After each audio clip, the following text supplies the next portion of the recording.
Unfortunately, like, my mom has a story that she told us from a young age of like, there's nonprofits out there that don't have like their end user in the best of interest or in the best of mind. They're just doing it because they're a business disguised as a nonprofit. And I mean, there's a lot of examples like that's how a lot of healthcare companies are set up. They're nonprofits. Yeah. And all a nonprofit means is you're not allowed to report an income. Yep. Doesn't mean you can't make money. Yep. Like, and it's like you look at the issue of like homelessness. They've done studies on this. How do you fix the homelessness issue? Stop paying the CEO 6-figure salaries. There you go. Like there's one big solution to stop. I've seen a couple with 7-figure Yeah, or 7-figure salaries, and you're just like, no names. Not me. and you're just like, maybe that's where we should start. Like, Yeah. what do you? And it's like their only solution is we need more money. We need more money. And there's always going to be homeless people. I don't know about that. Whereas like you look at other issues like access to clean water. I mean, unless you're God, you can't just like snap your fingers and say, okay, now this pond is clean. Yep. Now this is a clean pond now. No, it's like there's environmental issues beyond that. And I mean, it's kind of like, I don't know if you ever heard the Sam Kinison joke about like people starving in Africa. He's like, basically just move where the food are. Yeah. It's like, that's just like, it's just Yes. not that easy. Sam Kinison's so great. You know? And it's just like, it's not as like, Yeah. it's not as straightforward as that. Like, whereas like people live at the top of the mountain for whatever, there's reasons I probably don't understand why they don't live next to the water. But at the same time, like, you have to, those needs are still there. Yeah. And you can't just say, okay, just move next to the pond. No, it just doesn't work like that. Maybe that area gets flooded when it's during wet season and the surrounding area is all flooded and it's inhabitable for 5 months out of the year, whatever that time may be, right? And there's issues out there like this that they're perpetual. They're not, there's no blanket solution to it, you know? Yeah. Whereas like homelessness, there's an economic solution to it, right? Or there's other factors besides like there's not enough houses for people to live in. It's not like one of those issues where it's I'll say energy problem was never a problem before we got technology. But Just thinking about it that way. It is. Like it wasn't a problem until we decided to start using energy more. And even when we had and created energy, it's not like we ran out of energy. We just didn't have the capability to use more energy. So it brings that exact point. Just like, and it's very much I would say an interesting thing because it goes into like biblical perspective of tithing, like, and people think a tithing means to like a church. No, it means like give to the people in need. Yeah. Like it's all our responsibility to like give to the people in need, and by doing that, that's how they are supported because you never know if when you're going to be in need of that. And so I mean, like, growing up with my dad being from Egypt, I mean, it's a country where you can, like, unless you're a local, like, you can't drink the tap water. It's not like a universal tap water where you can come here and people like bitch and moan about like what's the thing where fluoride Yep. fluoride in the water. Yep. Like, whereas like you could still drink the tap water. It's not going to kill you. You're not going to drop dead the next day or like the next week. Like, you'll be fine. Whereas like you go to like Brazil, Egypt, any country in Africa, the ability to probably drink that water as a foreigner is probably not possible. It's maybe quite dangerous. Yeah. Quite dangerous. Exactly. or Like, just a very not enjoyable experience in total. 100%. Yeah. and it's not just like, oh, in this one area. No, it's like the whole country is like this. Like, Yeah. and it's very much an issue that, I mean, at the end of the day, like, sun-raising is doing its part, but at the same time, it's going to take like 100 different types of foundations that are doing the same thing, working toward the same goal, to really even get a crack in the marble in it. Yeah. Metaphorically, you know. I saw something the other day that was really interesting. There's another group that raises money and manages these donor advised funds is what they're called, and they said that last year they managed $77 billion. And I was like, well, where's the impact on that? right? What It's not a exactly are unified you impact, doing but yeah. with it? Like, you can do a lot of change. I mean, we spent, unfortunately, last year less than $50,000, went in and into the organization and out of the organization, and man, we have real tangible impact that we're sharing with people. It's amazing, and we can scale that. If we had $77 billion, like, I we're can only making imagine. seismic change. Yeah. Why is there not seismic change happening? Where's the disconnect? That's such a question that plagues me on a regular basis, because people are out there giving, but it's like you said, it's more, is it virtue signaling, where they're giving and not holding the receipt accountable to show them back that impact of what they're doing and what they're actually doing with that money. Something I learned a long time ago, unfortunately, is when you have organizations, nonprofits, that they all have to have a board and some oversight, and that's great, no issues there. But when you start hiring in-house counsel and in-house accounting that is beyond what the need is, it's not about bookkeeping, it's like full-on accounting staff, like bigger than firms would have. Why are you doing that? Yeah. You're not benefiting the greater good at that point. You're benefiting yourselves mostly, first and foremost. You're not accomplishing your mission of what you say it is. And that's where I think the skeptics and the doubters come in. But when you can see tangible difference, and you can see in your efforts of what you're doing, and in fundraising, I think that's very true. You can see a tangible difference. It's not just it's a figment of my concept of what could happen. It's real. Yeah. So with that, where's fundraising going next? What are you going to do next? Like I said, we're launching our Power Partner program, which is going to be a white label philanthropy. Yep. And we're really excited about that, because I think we've had supporters, but this is really going to be that catalyst to take us to the next level. And so we're building out our systems. We're trying to ask every business, if you could impact one life, what would it be? What would that community be? And let us help you get there. Right. And kind of shorten that time from concept to roll out. And so we're just going to continue to be a safe place for people to come and do good, do more good, and we're going to continue to work our water projects. We're going to continue to work our food projects. The door's open to come volunteer with us anytime. We've got a couple events coming. The poker night again will be coming back this year. That was a great time. And I got more flashlights for you. Yeah, I love the flashlight is the best. And so just continuing to just put ourselves out there and be vulnerable and see what comes back. And for those people who are looking to do more, hopefully get connected with them and be the reason they take that next step in their journey. Yeah. Tell us about the Plastic Bag Initiative. Plastic Bag Initiative is crazy. You never know who you're going to meet, right? I have found that philanthropy is a great networking tool, right? You go around like-minded people serving others, you're just bound to make relationships. Mm-hmm. And we were at the Trinity Cafe. We've been volunteering with them for about 18 months now. And on one Thursday, a woman brought in a plastic bedroll, and she goes, "This bedroll is the result of 700 plastic bags," and your mind is just blown. It's soft, it's cushy, it's amazing. And you wait, 700 plastic bags turns into a bedroll, and then she goes, "Yeah," and then we donate them out to the homeless population, so at least they're not sleeping on the concrete. It's got a hip pad, it's got the way to roll up and become like a backpack, and they take it with them. It's really cool. And I was like, wow, this is phenomenal. I could get behind this. Mm-hmm. I use plastic bags every day. Florida's a state that hasn't outlawed them yet, so most of them end up in the trash, and mm-hmm. or with either cat or dog poop in it, and here's something better. And so I talked with Joy, who is the lady that weaves these bags together, and said, hey, we've got our nonprofit. This is something that really aligns with our kind of human basic needs standpoint. Maybe we can work together.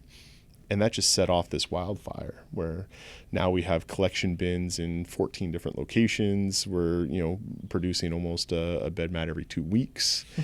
We've got collection bins in MetLife. We got collection bins in credit unions throughout Tampa Bay area, and it's just really a great way for people to just make one small little change. Like the recycling bin. Mm-hmm. Recycling wasn't a thing until you had the blue bin, and it was just so easy to put it in that bin instead of the green bin. Well, now you put them in your plastic bags. Don't put them anywhere except for in our collection bin. The next thing you know, you might see them being carried on a street in downtown Tampa by someone who unfortunately is living on the streets. So it keeps plastic out of the water.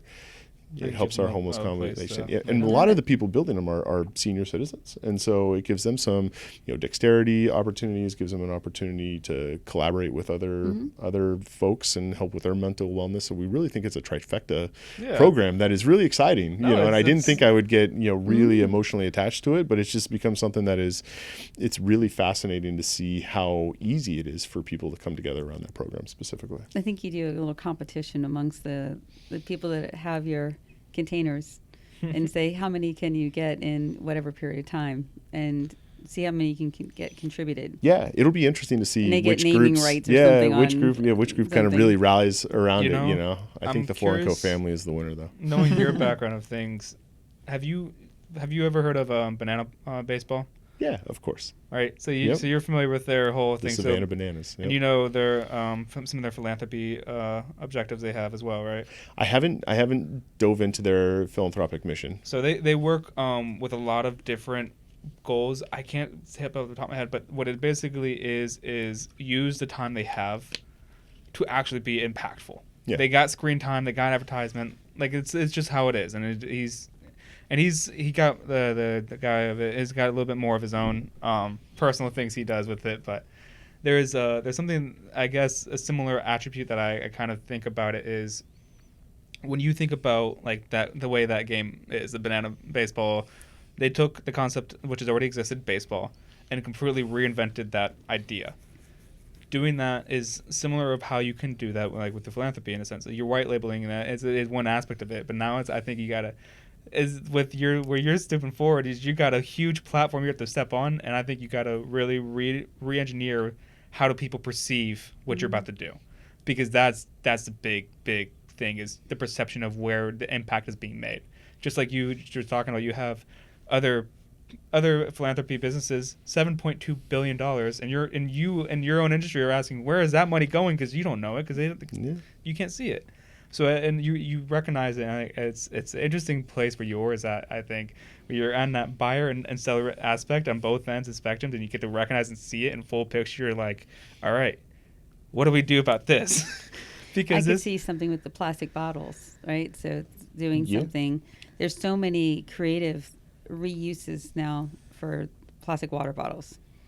Some are being obviously reused to create new ones, but then there's also those that are being used to make products and things that you would not have been able to do without that being returned somehow.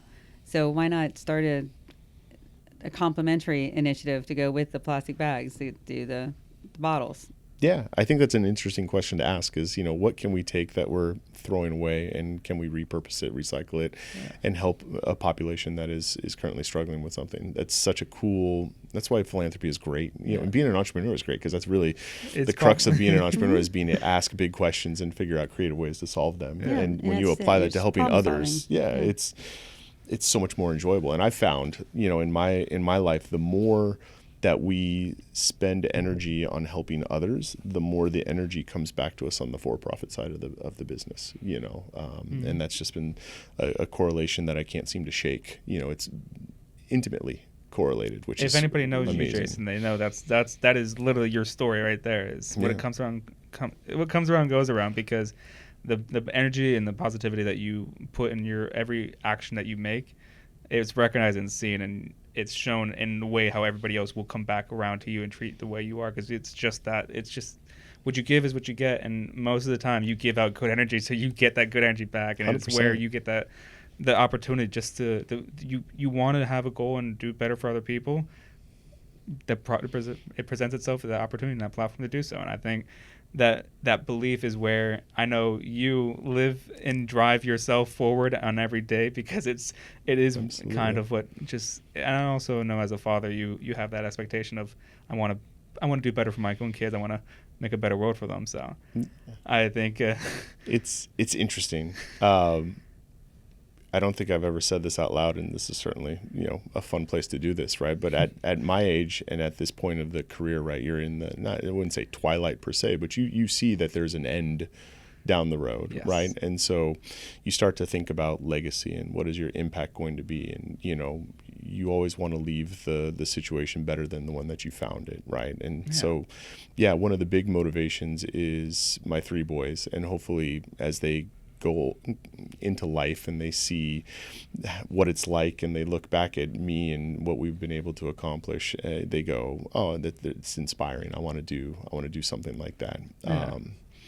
But from the self-serving part of it, I want to measure myself by the amount of lives impacted, not by the 401ks or the retirement accounts or the lifestyle per se, but really I want to look back and say, we were able to inspire change in a positive way and kept that constant and put that forward in everything that we did. And because of that, we were able to accomplish so much more. And that's the legacy that I try and keep in mind, almost on a morning basis. That's the why, really. But it's tough to be at an age where you're like having those thoughts. I'd rather just, go back to reckless abandonment. But unfortunately, come on. that's not the I case. think that's the wise part of you speaking out of you. That's the part that's where the experience is speaking and recognizing that you are actually in a point where you are going to be able to do more impact than you've ever done in your life. Yeah. And that's where you get scared by that thought more than anything. It's like, wait, no, I don't want to do more than that. But with that, you get to dream bigger, right? Oh, I mean, that's the beauty you get of to it. literally at that point, then every horizon's broadened out to the point you're like, all right, let's really look at it and see where we're going to go, because it is a fun experience. An entrepreneur, you also are in the nonprofit realm. You are still an entrepreneur. You don't change. Absolutely. You are still that, and you're still problem solving, and you're still trying to do better, but in a different aspect of how you're going to do it. It's not necessarily for your own material gain. It's for the greater good of your organization, of what you're doing and what you're able to provide as a benefit of that organization. So it's challenging. And I know there's a lot of challenges that go with it. What's probably the hardest one you've had? The hardest challenge. Mm-hmm. Trying to cope with the existence of what happened. I would say that being patient has been the hardest challenge, right? Because when you have passion and you are really excited and enthusiasm for something, many times you run across people who don't reciprocate that. And you could be like banging your head against the wall, wondering why they don't see the world in the same way that you do and why it's not so simple of a concept for people to grasp. And so having patience in that and letting it kind of work its way through is something that I have challenged with, because when you get passion and enthusiasm and they meet, you want to run fast. Oh yeah. And you want to get going, and next thing you know, you turn around and there's not a lot of people with you. I lost some people along the way. I better go back. That's very true. What's probably the thing that's kept you going the most, and the one that's had the most impact to you and go, yeah, this is worth it? I feel the obvious answer is the family and leading a family and setting an example. Of course, that's the drive. Inside the brain, it goes, I feel like if I'm not putting forth that effort, that's a missed day. And our days are numbered. They're a finite thing on this earth. And so those days that you don't move that needle forward even a little bit, those are lost days. And that is a huge driving factor for me, is to not miss a day. Because if I miss a day, there's potential community of people that are struggling, that they don't get that needle moved on their behalf, and I can't let that happen. Yeah. Nice. Okay. If that answers. It does. It does. It does. All right. But what about you? No, I got questions for you guys, because you guys please. deal with the same Please, thing, right? I have found recently that I accomplished a goal, a lofty goal that I had set out for myself, and I was a little disappointed when I got to the end of that journey. And so I realized I'm a journey person, not a destination person. Here we sit in your beautiful building, ultimately at the definition of a goal accomplished.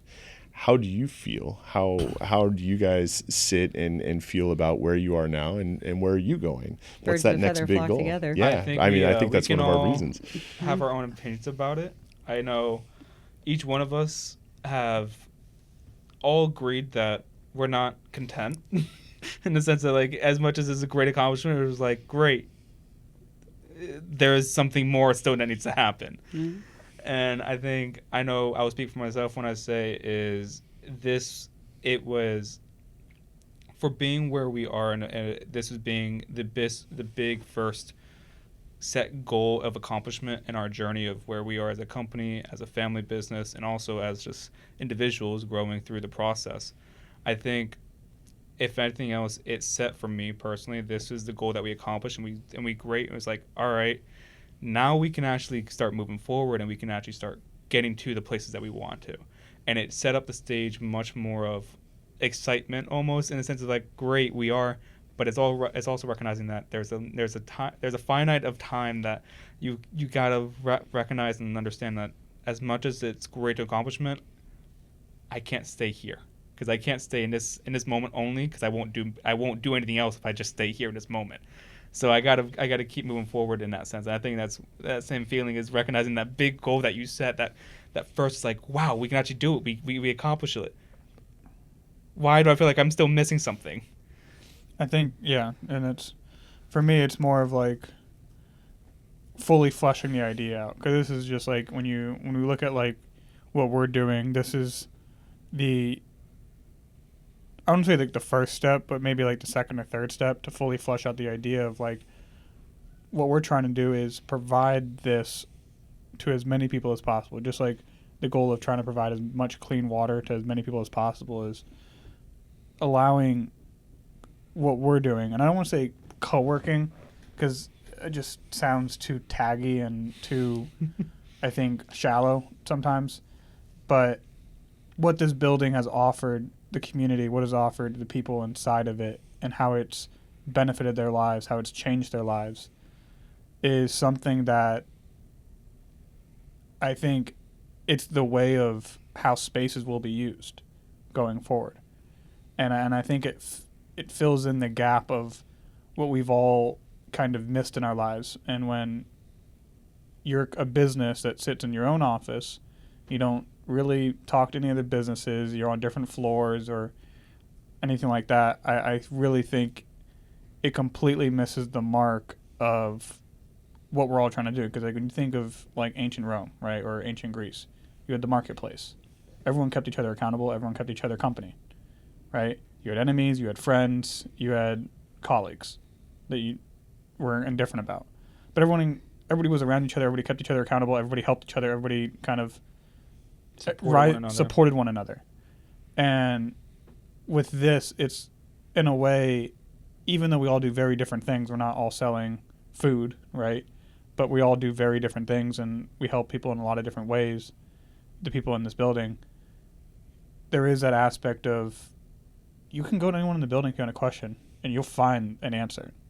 Or they may connect you with somebody that has an answer to your question, and it's literally go 10 steps out of your office, and you'll probably find somebody. And I think it's really, this building has showed how much of an impact what we're doing, how it can make on the broader scale of things. That like one metric I would have always loved to like track, and I know it's kind of almost impossible without being kind of invasive, is like how much like business has been traded inside of like the building. Oh, absolutely. You know, like we'll never know truly, just because it's just like the accounting you'd have to do and the information you'd have to gather. But it's kind of crazy to think that like the amount of business that has probably been traded in this building is probably upwards of 1 million plus in just a short 2 years. That, I mean, it's absolutely incredible to me to think that like a building like that has done that for so many businesses. And it's like this whole idea of cross-pollination. Like a solar guy needs an accountant guy needs solar, you know, like, and there's like these cross benefits to that. But at the end of the day, like I think it's very much, I'm probably a journeyman too. I'm happy with what we've built, but that you kind of see that like, oh, this is what I would do better in the next one, or this is what I would add, or this is what I wouldn't do in the next one. And like, this is how you can fully flesh out the idea. Like, this is how you can connect things that like aren't necessarily connected in this location. That it's very much it doesn't feel fleshed out completely, but it feels like a piece of the puzzle has been implemented, but like there's still so much more to do in terms of like making this accessible to people and like the broader like community. One of the things is on that point is just basically the impact of what a physical space that we're able to create, and how much more of it impacts than just the physical space. We're able to actually impact people's relationships and livelihoods based off the time that they're able to have. We're actually able to impact the way people's mindset and thought process of thinking of how they can do their business, because now it's not restricted to everything they have to do on their own, but everything now they can do with the community that's around them and supported around them, because it's giving that place of position of rethinking how we have to operate, rethinking how it is that people have to live and survive, and not just, it's I have to do everything on my own. It's recognizing that we are a human being that is limited to our own limitations, and it's recognizing as a business we are great as a business and a unified. I mean, a business is a great example of just a team. It's just teamwork together, what you can do in a team. But it's recognizing that even a business alone can't do everything as a business alone. A business still has to be supported by a community, still has to be supported by a greater of people. And there's that recognition of you're not alone, and that you don't have to do everything alone. It's where we really want to push forward. And also that with that mentality inside, it's the same as because we're not alone in doing all of this, let's not be negative towards each other. Let's actually do a positive reinforcement to build each other forward in a positive direction. There's so many different ways you can do that, and we sometimes restrict business, like church and state, in the sense of like business doesn't have a place for goodness. Business is just business, and it's not that. That's the wrong mentality if you want to approach it, because business is what keeps us as a society, keeps us as people operating. It's how we continue to live on with each other. I mean, and if you want to associate business as just business, great. You're going to run into all these black and white issues that you can't solve because you're just keeping business as business. There's nothing that's going to come out of that. I think to expand on what the guys have been saying is that we're all journeymen in that sense, right? But there is something more that we're looking for and to accomplish, and the sense of community. We live in a country that we're very separate from each other, from our immediate family members, from our neighbors. We don't know their names half the time. You really learn that there is a need for community, and it's not just about, and people say community. Okay, let's break that down. What does that really mean in a culture and a society? There has not been one human society that has existed that is isolated to themselves and survived. Actually, I will only counter that with one. In the Brazilian rainforest? Yes. Okay. There's one a tribe of humans that but have no... They are a collective community to themselves. Yes. They're not is a one key point. person. They're collective. Right? Still But the argument would be, have they progressed from what they've only known? No, exactly. Yeah. And for what we'd like to see going forward, we would like to see where we can impact not just your business life, we can impact your personal lives, your relationships with other people, even within your neighbors, your family, that you can come to a place that has more than just a business. It is all-encompassing. Whether you want to come here for your workplace, you want to come here because you have a service you want to get and taken care of, or you want to come for a church and you need your spiritual side. Maybe you need a counseling and you need some lifting up in your life of that side, or you're just making new friends and you just want to come because it's a place you can hang and meet some people and of like mind. There's more to that, and it's not just the walls, it's the things that go on, the people that are part of it and immersed in it, and we want to be a little more inclusive. We want to add more to it. So there's a lot of experimental societies, communities being done, 15-minute cities, those and such. But the truth is we're a very large country. And as such, we are never going to congregate in one small amount of space. We're always going to be spread out all over the place. So if we can manage to successfully create places like this that all encompass a little bit more even and can really offer children inclusive with it. Maybe you have pets inclusive with it. I don't know. We'll see if that comes to be. But you have all aspects of your life. You can find it within a short amount of space from your home. And you don't have to feel like, it's, I spent all my life driving, or I don't have time for quality things in my life that I really wish I could do. Yeah, you do. And you can find it in this one compound, this one location as such. And that, if it brings joy and it brings good and it brings a better way of life for people, then our mission's successful. We've done what we needed to do with it.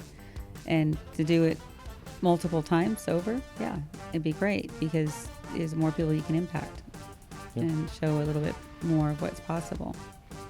Thank you for being with us for Crewcast Banter, and see you next time. Have a good one, guys. Thanks, everyone.